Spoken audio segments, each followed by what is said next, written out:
Good morning, Talent Squad, and welcome to another VGC 2017 live team builder featuring the Pokemon Granbull. And I'm excited for this team, my friends. I have had interest in Granbull since the beginning of the VGC meta, but I really couldn't figure out what to do with him because the meta wasn't developed and whatnot. But now there's some options for him. He's not the greatest mod in the world. He's cute. He can get by, but he's not amazing. But I think this Granbull set is the best bet for him. So with that being said, let us go over this Granbull team right now. First and foremost, we have the Juggernaut, the Drifblim over here. Being a compliment to our Tapu Fini, obviously, rocking Sunny Day, Tailwind, Destiny Bond, and Shadow Ball. Misty Seed, of course, to get that boost of special defense from the terrain of Tapu Fini. And then the moves that we have right now is because of the reason that Will-O-Wisp is not like, I want to run it to hit those things like Celesteela, Gyarados, Pokemon Levitate, etc. But with Tapu Fini, Will-O-Wisp is a dead move most of the time on the Drifblim. So I figured, you know what, let's just go Destiny Bond. There's nothing really else you can put on him that's going to be amazing there. You can go T-Bolt, you can go Thunder, but I have Tapu Koko covering that already, so I really don't need that type of move on our Drifblim over here. Sunny Day is obviously there for water teams and Gigalith. Obviously against the Torkoal Lilligant, it's a little bit rough with the lead of Fini and Drifblim, but I'll figure that out on my own when we get that matchup. But overall, Drifblim is the first mod on this team. He's a Tailwind setter upper, and he is a great mod in general. EQ immune, also Fake Out immune, which is the biggest reason why he's so freaking amazing. And that is our Drifblim right there. Next up, we have a pretty standard, I was going to say Tapu Koko. Pretty standard Nihilego over here. Protect, Hidden Power Ice, Power Gem, Sludge Bomb, Max Speed, Max Attack. Life Orb is the item. Hidden Power Ice with those Garchomps. Timid, so we outspeed Garchomp by 1 point. And to make it as fast as possible. And then Life Orb to guarantee OHKOs with Hidden Power Ice. Sludge Bombs every now and then. Power Gems every now and then.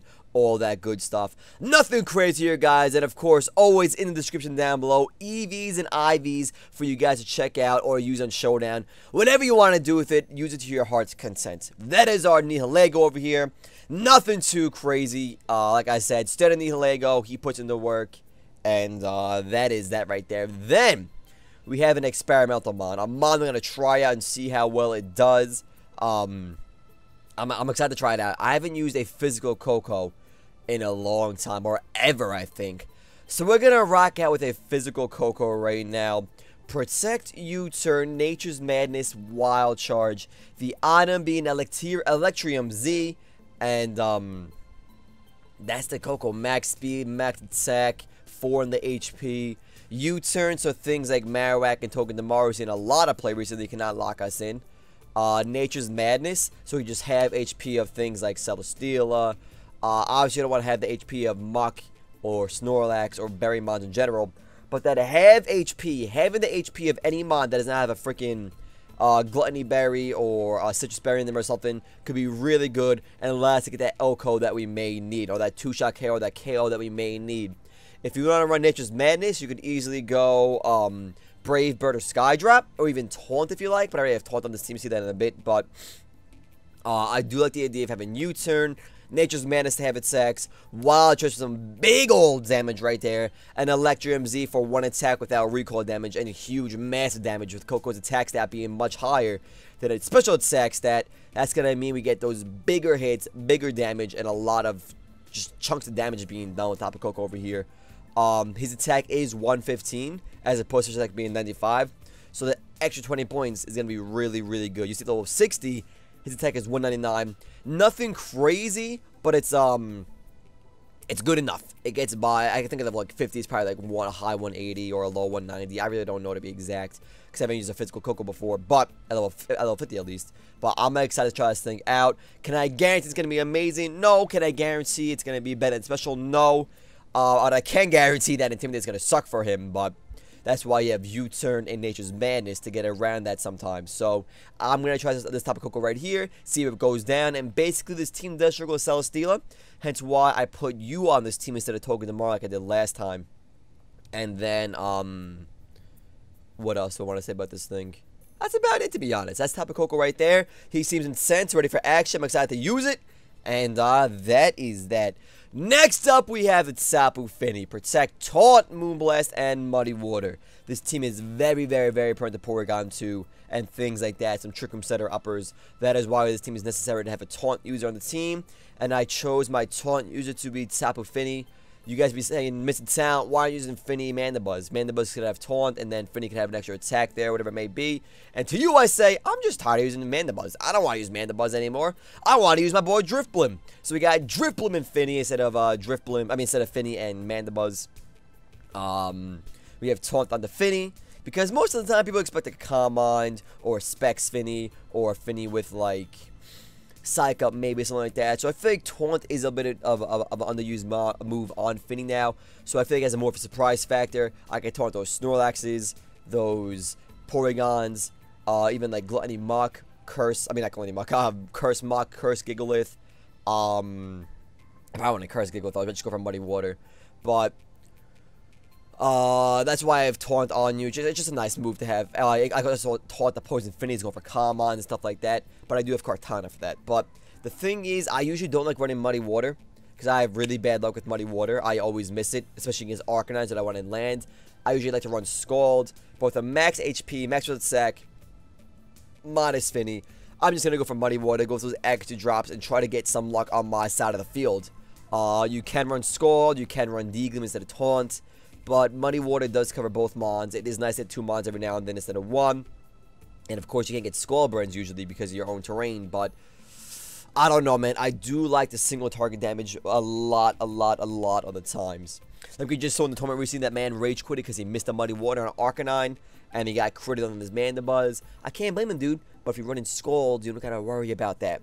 Granted, it does a little bit less damage. Well, I should say it does less damage. It does more damage because it's a single target move. Like, it's just preference, guys. If you want to run Scald, go for it. But I think most of you guys run Muddy Water because that's what everybody else uses. But the choice is yours, my friends. Muddy Water, Scald, you decide.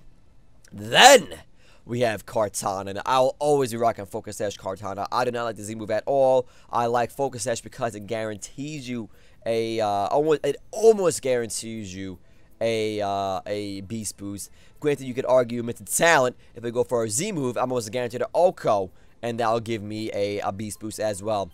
Then that I say, yeah, but then you're gonna die to like a Fire Fang, Flamethrower, Fire Blast, even a fighting move, like maybe a close combat from a Hariyama, something like that. Like, Kartana is physically bulky, but not bulky enough HP-wise and stuff to be living at Saxon too long. And I hate the AV set. I would never run an AV set.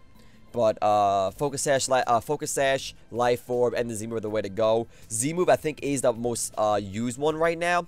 But me, my own preference, my own playstyle, I like Sash. I like playing it safe. And that's our Kartana, man. There's nothing too crazy here about the Kartana. He is a grass type user. He's an answer for things like Bulu, Fini, and even Garchomp a little bit, because we already have Nihilego for Garchomp. Even Granbull as well, and Drifblim. But, Kartana standard, great Mon, phenomenal, and that is him right there, then the Mon of the hour.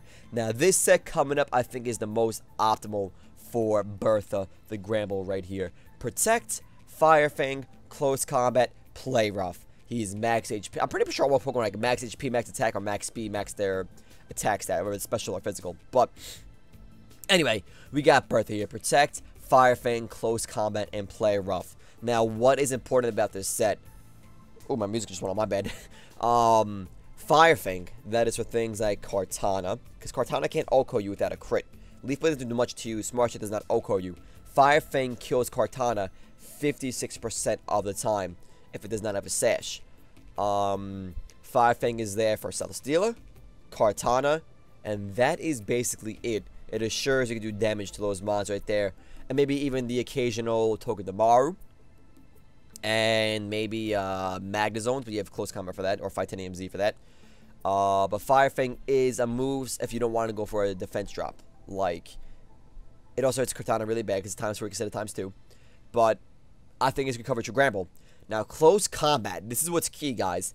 Standard Snorlax with like the 68 HP, 188 defense, max attack. Fightinium Z, close combat from max attack, Adamant Granbull, Oko's that Snorlax. That is huge. That gets that thing out of the way. You outspeed it. You will kill it in one shot. You do not have to worry about that berry. Also, have it Intimidate. You lower attacks on things like Kartana, Arcanine, Garchomp, Bulu, obviously any physical attacker, Gyarados, things like that. It's nice to have Intimidate user on your team. Close combat is there, like I said, for mostly the Snorlax. It also Oko's Kartana. If you know Kartana is not Sash, you will easily kill Kartana with a Fightinium Z close combat. Porygon 2. It does 64 to 77%, I believe, to Kartana. I mean, to Porygon 2. So you hit it with like a Nihilego Power Gem or a Sludge Bomb, and you finish it off with a Fightinium Z. Gone. You hit it with a Koko Wild Charge, T-Bolt, Discharge, Volt Switch, Fightinium Z. That Porygon 2 should be gone. That is assuming it's a standard Porygon with Bold Nature, 180 defense, 76% defense, Eviolite, max HP. That's mostly what I think Porygons are nowadays, but I can't guarantee that. Now, why is there no Ice Fang? Ice Fang only hits things like literally just Garchomp and Salamence, and Player Rough does maybe like a 0.5% less, if not the same amount. I completely forgot, to be honest, because Ice Fang is base what, 65 power or something like that. Player Rough, I believe, is 90. You guys can just calculate yourself. I'm pretty sure 9 times out of 10 Player Rough is just as good as Ice Fang. And also, you have 5% chance more to miss, but you also get that attack chip, I believe, as well with Play Rough. But also, Ice Fang can freeze and flinch, but Play Rough is stab, and that is why it is better than Ice Fang 9 times out of 10. You get that stab bonus. Garchomps will die in one hit sometimes. Salamence will die in one hit sometimes, and it's just stab damage. You need stab damage on all your Pokemon that you obviously bring into battle, so that's the way I play here, and that is our Granbull set. He doesn't really get Oko besides Nihilego, like Sludge Bomb and stuff like that. He is pretty damn bulky, especially wise. He's not bulky. You don't want to run Fightinium Z, you can run an AV, drop Protect, put on Ice Fang, Rock Slide, whatever you may want. That is our Granbull right there, guys. But I think this is the most optimal Granbull set, guys, and we're going to get this team out of battle right now. So I will see you for that video. That'll conclude this one. As always, I'm Mr.Talent. You are the Glorious Talent Squad. Have a great day, and I'll see you guys in the battlefield.